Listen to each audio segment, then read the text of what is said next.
ಗರ್ದಿಗಮ್ಮತ್ ವೀಕ್ಷಕರಿಗೆ ನಮಸ್ಕಾರ ಗಡ್ರಿ.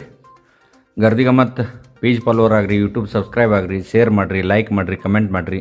ಪ್ರತಿ ದಿವಸ ಲೈಕ ಶೇರ ಕಮೆಂಟ್ ಮಾಡೋರಿಗೆ ಸಾವಿರಾರು ನಮಸ್ಕಾರಗಳನ್ನು ತಿಳಿಸ್ತೇನೆ. ಈಗ ಒಟ್ಟಾರೆ ನಮ್ಮ ಬೆಳಗಾವಿ ಜಿಲ್ಲಾದಾಗ DCC ಬ್ಯಾಂಕ್ ಇಲೆಕ್ಷನ್ನ, ಹುಕ್ಕೇರಿ ತಾಲೂಕಿನ ಎಲೆಕ್ಟ್ರಿಕ್ ಸೊಸೈಟಿ ಇಲೆಕ್ಷನ್ದ ಜೋರು ಹವಾ ಕಾಣತೈತಿ. ಬಹುತೇಕ ಈ ಚುನಾವಣೆಗಳು ಹಿಂದೂ ಆಗಿಲ್ಲ, ಮುಂದೂ ಆಗೋದಿಲ್ಲ, ಆ ರೀತಿಯೊಳಗೆ ಆಗ್ತೈತೆ ಅಂತ ಅಲ್ಲಿ ಜನ ಮಾತಾಡ್ತೈತೆ. ಯಾಕಂದ್ರೆ ಈಗ ಸ್ಪಷ್ಟವಾಗಿ ಗೆರಿ ಕೊರೆದ ರಾಜಕಾರಣ ಮಾಡ್ತಾರೆ ಅನ್ನುವಂಗೆ ವಾತಾವರಣ ನಡೆದೈತೆ. ಮುಂದೇನಾಗ್ತೈತೋ ಗೊತ್ತಿಲ್ಲ. ಆದರೆ ಈ DCC ಬ್ಯಾಂಕ್ ರೈತರ ಜೀವನಾಡಿ, ರೈತರ ಭಾಗ್ಯ ಬೆಳಗ್ತೈತಿ, ರೈತರ ಉದ್ಧಾರ ಮಾಡೋಕ್ಕನ ಈ ಬ್ಯಾಂಕ್ ಐತೆ ಅಂತ ಅನೇಕ ರಾಜಕೀಯ ನಾಯಕರುಗಳ ಸ್ಟೇಜ್ ಮ್ಯಾಗ ಭಾಷಣ ಮಾಡತ್ತಾರೆ. ಯಾಕಂದ್ರೆ ಅವರ ಭಾಷಣ ಮಾಡೋದ್ರಾಗ ಪರಿಣಿತರ ಇರಲಿ, ಭಾಷಣ ಮಾಡಲಿ. ಆದ್ರೆ ಅದ DCC ಬ್ಯಾಂಕಿನಿಂದ ನಡೆಯುವಂಥ ಸಕ್ರೆ ಫ್ಯಾಕ್ಟ್ರಿಗಳು, ಅಲ್ಲಿ ಸಾಲ ತೊಗೊಂಡಂಥ ಸಕ್ರೆ ಫ್ಯಾಕ್ಟ್ರಿಗಳ ಪರಿಸ್ಥಿತಿಗಳು ಏನಾಗಿದ್ದಾವು, ಅವು ಯಾಕೆ ಈ ಹಂಗಾಮದಾಗ ಕಬ್ಬು ನುರಿಸ್ತಾವೋ ಇಲ್ಲೋ, ಅಲ್ಲಿ HNT ಕೊಡಕ್ಕೆ ರೊಕ್ಕ ಐತೋ ಇಲ್ಲೋ, ಓರೈಲಿಂಗ್ ಮಾಡೋಕ್ಕೆ ಗ್ರೀಸ್ ಹಾಕಕ್ಕೆ ರೊಕ್ಕ ಐತೋ ಇಲ್ಲೋ ಅನ್ನೋದು ಬಹುತೇಕ ನಮ್ಮ ಜಿಲ್ಲೆಯ ಸಹಕಾರಿಗಳು ವಿಚಾರ ಮಾಡಿದಾರೋ ಇಲ್ಲೋ ಅಂಬಲ್ಲ. ಅವ್ರಿಗೆ ನೆನಪು ಮಾಡೋ ಸಲುವಾಗಿ. ಯಾಕಂದ್ರೆ ನಮ್ಮ ಜಿಲ್ಲೆಯ ರಾಜಕಾರಣಿಗಳಿಗೆ, MLAಗಳ, ಮಂತ್ರಿಗಳಿಗೆ ಒಂದು ಸ್ವಲ್ಪ ನೆನಪಿನ ಶಕ್ತಿ ಅಧಿಕಾರ ಬಂದ ಮ್ಯಾಗ ಕಡಿಮೆ ಆಗೈತೆ ಅಂತ ಜನ ಮಾತಾಡ್ತಿರ್ತಾರೆ. ಯಾಕಂದ್ರೆ ಅವ್ರಿಗೆ ನೆನಪು ಮಾಡಿ ಕೊಟ್ರೆ ಅವ್ರು ಮಾಡ್ಬೋದು. ನೆನಪು ಮಾಡಿ ಕೊಡೋರೆ ಯಾರಿಲ್ಲ ಅಂದ್ರೆ ಪಾಪ ಅವ್ರೇ ಏನು ಮಾಡ್ಯಾರು. ಯಾಕಂದ್ರೆ ಯಾರೂ ಹೇಳು ಧೈರ್ಯನೂ ಮಾಡೋದಿಲ್ಲ ಅವ್ರಿಗೆ. ಯಾಕಪ್ಪ ನಮ್ಮ ಬಾಳೆ ನಾವು ಚಂದಂಗೆ ಹೊಂಟು ಅವ್ರಿಗೆ ಹೇಳಿ ನಾವ್ಯಾಕೆ ಅವ್ರ ಕಣ್ಣಾಗ ಉಳಿಯೋನಂತ ಭಾಳಷ್ಟು ಜನ ಲೀಡ್ರುಗಳ ಗಂಟಲಿಗೆ ಬಂದಿದ್ದ ಹೊರಗೆ ಹಾಕೋದಿಲ್ಲ. ಅದಕ್ಕೆ ನಮ್ಮ ಮುಂದೆ ಮಾತಾಡಿದ್ನ ನಾವು ಈ ಸಹಕಾರಿಗಳು, ಜಿಲ್ಲೆಯ ಸಹಕಾರಿಗಳಿಗೆ, ರಾಜಕಾರಣಿಗಳಿಗೆ ನೆನಪು ಮಾಡಿ ಕೊಡ್ತೇವೆ. ಯಾಕಂದ್ರೆ ಅನ್ಗುಡ್ದ DCC ಬ್ಯಾಂಕ್ ಇಲೆಕ್ಷನ್ ಬರ್ತೈತಿ. ಈಗ ಅಲ್ಲಿ ನಿರ್ದೇಶಕರಾಗವ್ರ ಗಮನಕ್ಕೂ ನಾವು ತರಬೇಕಾಗ್ತೈತಿ. ಯಾಕಂದ್ರೆ ಅಪ್ಪನಗೌಡ್ರ ಶಿಷ್ಯರು ಇನ್ನೂ ಕಟ್ಟಿದಂಥ ಅನೇಕ ಸಂಘ ಸಂಸ್ಥೆಗಳು ಬೆಳಗಾವಿ ಜಿಲ್ಲಾದಾಗ ಅದಾವೆ, ಮತ್ತು ಬಿಜಾಪುರ, ಬಾಗಲಕೋಟೆದಾಗೂ ಅದಾವೆ. ಈಗ ಬಾಪುಗೌಡ್ರು ಬರೀ ಬೆಳಗಾವಿ ಜಿಲ್ಲಾಕ್ಕಂತ ಅಷ್ಟ ಅನ್ಬೇಡ್ರಿ, ನಾ ಬಿಜಾಪುರ, ಬಾಗಲಕೋಟೆ ಸಹಕಾರಿ ಸಂಸ್ಥೆಗಳ್ದು ಮುಂದೆ ಎಪಿಸೋಡ್ ಮಾಡ್ತೇನೆ. ನೀವು ಕಮೆಂಟ್ ಮಾಡಿರಿ, ಯಾವ್ಯಾವ ಫ್ಯಾಕ್ಟ್ರಿ ಏನೈತೆ ಅನ್ನೋದು ಕಮೆಂಟ್ ಮಾಡಿರಿ. ಅವಾಗ ನಮಗೆ ಗೊತ್ತಾಗ್ತೈತೆ. ಅದ ಅವ್ರೂ ಹೇಳ್ತೇನೆ. ಇವತ್ತು ಬೆಳಗಾವಿ ಜಿಲ್ಲಾದ ಹೇಳತ್ತೇನೆ. ಇವತ್ತು ಅಪ್ಪನಗೌಡ್ರ ಶಿಷ್ಯರು ಕಟ್ಟಿದ ಸಕ್ರೆ ಫ್ಯಾಕ್ಟ್ರಿ ಅವು ಹಂಗಾಮದಾಗ ಚಾಲೂ ಮಾಡ್ರಂತ ಭಾಳಷ್ಟು ಮಂದಿ ವಿನಂತಿ ಮಾಡತ್ತಾರೆ. ಮೊದಲನೇದಾಗಿ ಸಂಗಮ್ ಸಕ್ಕರೆ ಫ್ಯಾಕ್ಟ್ರಿ ಈ ಹುಕ್ಕೇರಿ ತಾಲೂಕಿನಾಗ ಐತೆ. ಇಲ್ಲಿ ಮಲ್ಲಾರಗೌಡ್ರ, BB ಅಂಜಿ, ಆಮ್ಯಾಗ ಮಾಜನ್ ಶೆಟ್ಟಿ MLA, ಇನ್ನೂ ಅನೇಕ ಮಹಾನ್ರ ಕಟ್ಟಿದಂಥ ಒಂದು ಸಂಗಮ್ ಸಹಕಾರಿ ಫ್ಯಾಕ್ಟ್ರಿ. ಅದರ ಆರ್ಥಿಕ ಪರಿಸ್ಥಿತಿ ಏನೈತಿ, ಈ ಸರಿ ಅದು ಚಾಲೂ ಆಗ್ತೈತೋ ಇಲ್ಲೋ, ರೈತರಿಗೆ ಬಿಡಾಕ ಬಿಲ್ ಕೊಡಾಕಲ್ಲಿ ರೊಕ್ಕ ಐತೋ ಇಲ್ಲೋ ಅನ್ನೋದನ್ನ ನಮ್ಮ ಜಿಲ್ಲೆಯ ಸಹಕಾರಿಗಳ ಅದನ್ನು ಸ್ವಲ್ಪ ಸೌಡಿದ್ದಾಗ ನೋಡಿ ಆಮ್ಯಾಗ ನೀವು ವೇದಿಕೆ ಮ್ಯಾಗ ಹತ್ತೈತಿ ಭಾಷಣ ಮಾಡಿರಿ. ಯಾರಿಗೇನ DCC ಬ್ಯಾಂಕ್ ಇಲೆಕ್ಷನ್ ಮಾಡತೈತಿ, ಎಲೆಕ್ಟ್ರಿಕ್ ಸೊಸೈಟಿ ಇಲೆಕ್ಷನ್ ಮಾಡತ್ತಾರೆ, ಎಲ್ಲರಿಗೂ ನಮ್ಮ ಜಿಲ್ಲೆ ಎಲ್ಲ ಸಕ್ರೆ ಫ್ಯಾಕ್ಟ್ರಿ ನಡೆಸುವಂಥ ಮಾಲಕರು, ಖಾಸಗಿ ಸಕ್ರೆ ಫ್ಯಾಕ್ಟ್ರಿ ಇರಲಿ, ಸಹಕಾರಿ ಇರಲಿ, ಆಮ್ಯಾಗ ರಾಕ್ ಇದ್ದವ್ರು ಇರಲಿ, ಅಥವಾ ಏನೇ ಮಾಡೋದ ಅವರ ಅದನ್ನು ಈ ಒಂದು ಸಂಗಮ್ ಫ್ಯಾಕ್ಟ್ರಿದ ಗಮನ ಹರಿಸ್ಬೇಕು. ನಂತರ ಅಲ್ಲಿಂದ ಬಂದ್ರೆ ಘಟಪ್ರಭಾ ಸಕ್ರೆ ಫ್ಯಾಕ್ಟ್ರಿ ಗೋಕಾಕ, ಇಲ್ಲಿ ಪಂಚಗಾಮಿ MLA, ಇನ್ನೂ ಅನೇಕ ಜನ ಸಹಕಾರಿಗಳ ಕಟ್ಟಿದಂಥ ಒಂದು ಸಕ್ರೆ ಫ್ಯಾಕ್ಟ್ರಿ. ಅದ್ರ ಪರಿಸ್ಥಿತಿ ಏನಾಗೈತಿ, ಅದರದ ಆಡಿಟ್ ರಿಪೋರ್ಟ್ ಏನೈತಿ, ಎಷ್ಟು ಅದು ನುರಿಸ್ಬೇಕಾಗಿತ್ತು, ಅಲ್ಲಿ ಕೋಜನ್ನ ಅಥವಾ ಸ್ಪಿರಿಟಾ, ಆಮ್ಯಾಗ ನಾವು ಅಲ್ಲಿ ಆ ಫ್ಯಾಕ್ಟ್ರಿ ನವೀಕರಣ ಮಾಡೋಕ್ಕೆ ಏನು ಮಾಡಬೇಕಾಗ್ತೈತಿ, ಅದ್ರ ಬಗ್ಗೆನೂ ಅಲ್ಲಿಯ ಸಹಕಾರಿಗಳು, ಅಲ್ಲಿ DCC ಬ್ಯಾಂಕ್ ಹರೀಶ್ ಹೋಗವ್ರ ಅದ್ರ ಬಗ್ಗೆನೂ ಲಕ್ಷ್ಯ ಕೊಡ್ಬೇಕಂತ ಅಲ್ಲಿ ಜನ ಹೇಳತ್ತೈತಿ. ಆನಂತರ Malaprabha sugar factory MK Hubli, ಇದು ಕಿತ್ತೂರದಿಂದ ಡೈರೆಕ್ಟರ್ ಆಗವ್ರ ಇಲ್ಲಿ ಇದರ ವಿಚಾರ ಮಾಡಬೇಕು.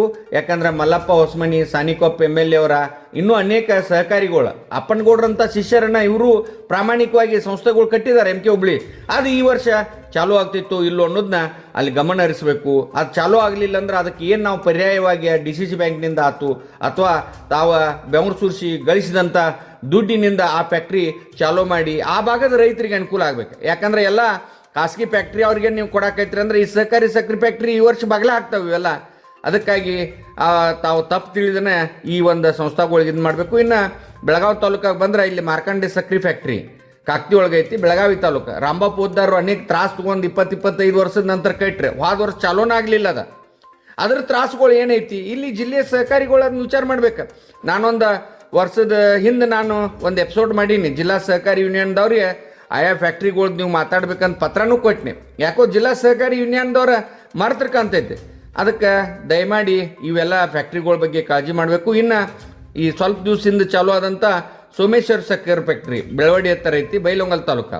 ಅದ್ರ ಪರಿಸ್ಥಿತಿ ಏನೈತಿ, ಈ ವರ್ಷ ಚಾಲೂ ಆಗ್ತೈತೋ ಇಲ್ಲೋ, ಅದಕ್ಕೆ ದುಡ್ಡಿನ ವ್ಯವಸ್ಥೆ ಏನು ಮಾಡಬೇಕು. ಯಾಕಂದ್ರೆ ಸಹಕಾರಿ ರೈತರು ಸೇರ್ ಕೂಡಿಸಿ ಕಟ್ಟಿದಂಥ ಒಂದು ಸಂಸ್ಥೆ ಅದು ಯಾಕೆ ಲುಕ್ಸಾನ್ ಆಗೈತಿ, ಅದಕ್ಕೆ ನಾವು ಏನು ಮಾಡ್ಬೇಕು. ಯಾಕಂದ್ರೆ ಲುಕ್ಸಾನ ಆಗೋದ ಅದು ಯಾಕಾಗೈತಿ ಏನಾಗೈತಿ ಈಗ ಪೋಸ್ಟ್ ಮಾರ್ಟಮ್ ಮಾಡೋದ್ರಾಗ ಅರ್ತಿಲ್ಲ. ಅದನ್ನು ಚಾಲೂ ಮಾಡ್ಕಾಸ್ ಹಿಂದಗಡೆ ಎನ್ಕ್ವೈರಿ ಮಾಡಕ್ಕೆ ಬರ್ತೈತೆ. ಅದನ್ನು ಆ ಫ್ಯಾಕ್ಟ್ರಿಗಳ ಚಾಲೂ ಮಾಡೋ ಸಲುವಾಗಿ ಈ ನಮ್ಮ ಜಿಲ್ಲೆಯ ಎಲ್ಲ ಸಹಕಾರಿಗಳು, ಶಾಸಕರು, ಮಂತ್ರಿಗಳು, ರೊಕ್ಕ ಇದ್ದವ್ರು, ದುಡ್ಡು ಇದ್ದವ್ರ ಎಲ್ಲ ಇದನ್ನು ನೀವು ನೋಡ್ಬೇಕಾಗ್ತೈತಿ. ಅಲ್ಲಿ ಡಿ.ಸಿ ಬ್ಯಾಂಕ್ ಡೈರೆಕ್ಟರ್ ಆಗೋರು ಈಗ ಅಲ್ಲಿ ಪ್ರಾಮಿಸ್ ಮಾಡ್ರಿ. ನೀವು ಅಲ್ಲಿ ಏನು ಮಾಡ್ಬೇಕು ಅನ್ನೋದನ್ನ ನೀವು ಪ್ರಾಮಿಸ್ ಮಾಡಿ ಡಿ.ಸಿ ಬ್ಯಾಂಕ್ ನಿರ್ದೇಶಕರು ಯಾರೇ ಆಗ್ರಿ, ನೀವು ಯಾರು ಬೇಕಾದವ್ರಾದ್ರೂ ಈ ಫ್ಯಾಕ್ಟ್ರಿಗಳ ಬಗ್ಗೆ ನೀವು ಆಯಾ ತಾಲೂಕಿನಾಗ ಲಕ್ಷ ಕೊಡ್ಬೇಕು. ಇನ್ನು ಭಾಗ್ಯಲಕ್ಷ್ಮಿ ಅವ್ರು ಲೈಲಾದವ್ರು, ಅದು ಶುಗರ್ ಫ್ಯಾಕ್ಟ್ರಿ ಲೈಲಾದವ್ರು ನಡ್ಸಕ್ಕೆ ತೊಗೊಂಡಾರ ಅದನ್ನ ಖಾನಾಪುರ್ ಫ್ಯಾಕ್ಟ್ರಿ. ಈಗ ಖಾನಾಪುರ್ ಲೈಲಾದವ್ರ ಅಂಡರ್ದಾಗ ಐತಿ. ಅದನ್ನು ಸಹಕಾರಿ ತತ್ವದೊಳಗನ ನಡ್ಸಕ್ಕೆ ಸಾಧ್ಯ ಐತೋ ಇಲ್ಲೋ, ಅದು ಯಾಕೆ ಲೈಲಾ ಖಾಸಗಿದವ್ರ ಕೈಯಾಗ ಹೋತು, ಅವನ್ನೆಲ್ಲ ಇಲ್ಲಿ ಅಲ್ಲಿಯ ನಿರ್ದೇಶಕರತ್ತು ಸಹಕಾರಿಗಳು ವಿಚಾರ ಮಾಡಬೇಕಾಗ್ತೈತಿ. ಇನ್ನು ರಾಮದುರ್ಗ ಧನಲಕ್ಷ್ಮಿ ಸಕ್ರೆ ಫ್ಯಾಕ್ಟ್ರಿ ಈಗಾಗಲೇ ಲೈಲಾ ಶುಗರ್ ಕೊಟ್ಟಿದ್ದಾರೆ ಅದನ್ನು. ಅದಕ್ಕೆ ರಾಮದುರ್ಗ ಸಹಕಾರಿ ಸಕ್ರೆ ಫ್ಯಾಕ್ಟ್ರಿ ಕಟ್ಟಿದಂಥ ಬಿ ಹಿರೇರೆಡ್ಡಿ ಅವರಾಗಲಿ, ಅವ್ರ ಟೀಮ್ ಆಗಲಿ, ಆ ಸಕ್ರೆ ಫ್ಯಾಕ್ಟ್ರಿ ಸಹಕಾರಿ ರಂಗದೊಳಗಿದ್ರೆ ಅದೊಂದು ವಿಶೇಷತೆ ಇರ್ತೈತೆ. ಅಲ್ಲಿ ಸೇರಿದಾರ ನೆಮ್ಮದಿಯಾಗಿರ್ತಾರೆ. ಆಮ್ಯಾಗ ಹೆಚ್ಚಾಗಿ ಸಹಕಾರಿ ಸಕ್ರೆ ಒಳಗೆ ಕಾಟ ಬಿಡೋದಿಲ್ಲ ಅನ್ನೋದೊಂದು ಜನರ ತಲೆಯಾಗಿರ್ತೈತೆ.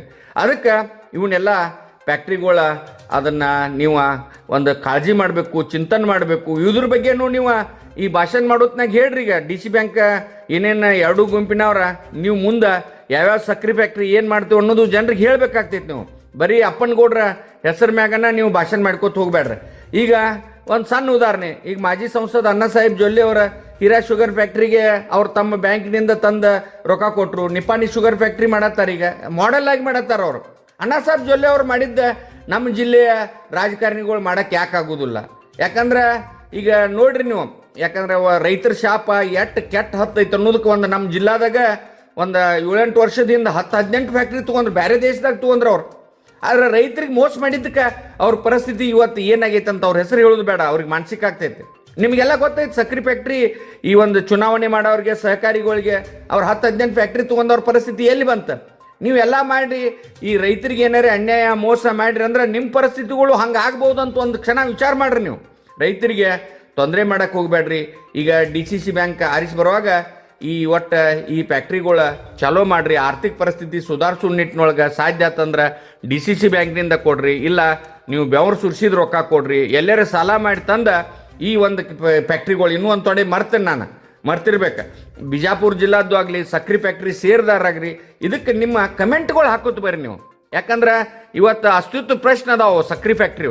ಅದಕ್ಕೆ ಯಾರಿಗೆ ನೀವು ಇದನ್ನು ಮಾಡ್ದನ್ನ ಕಮೆಂಟ್ ಮಾಡಿ, ಶೇರ್ ಮಾಡಿರಿ, ಲೈಕ್ ಮಾಡಿರಿ. ನಾ ಹೇಳಿದ್ದೆ ಕರೆಕ್ಟ್ ಐತಂದ್ರೆ ಕಮೆಂಟ ಲೈಕ ಮಾಡೋತು ಬರ್ರಿ. ಯಾಕಂದ್ರೆ ನಮ್ಮ ಜಿಲ್ಲೆಯ ರಾಜಕಾರಣಿಗಳನ್ನ ಜಾಗೃತಿ ಮಾಡಬೇಕಾಗೈತಿ, ಡಿ.ಸಿ ಬ್ಯಾಂಕ್ ನಿರ್ದೇಶಕರನ್ನ ಜಾಗೃತಿ ಮಾಡಬೇಕಾಗೈತಿ. ಈ ಚುನಾವಣೆ ಒಳಗೆ ಏನೇನು ನಡೆದೈತಿ ಎಲ್ಲ ನಿಮ್ಗೆ ಗೊತ್ತಾಗ್ತೈತಿ. ಆದರೆ ಆರಿಸಿ ಬಂದ್ಮ್ಯಾಗ ಈ ಸಂಸ್ಥಾಗಳನ್ನ ಹಾನಿ ಇದ್ದಂಥ ಸಂಸ್ಥಾಗಳನ್ನ ಲಾಭದಾಗ ತರಕ್ಕೆ ಅವ್ರ ಗುದ್ದಾಡ್ಬೇಕಂತೇಳಿ ಎಲ್ಲ ರೈತರ ಪರವಾಗಿ ನಾನು ನಿಮ್ಗೆ ಆಗ್ರಹ ಮಾಡ್ತೀನಿ. ನಮಸ್ಕಾರ.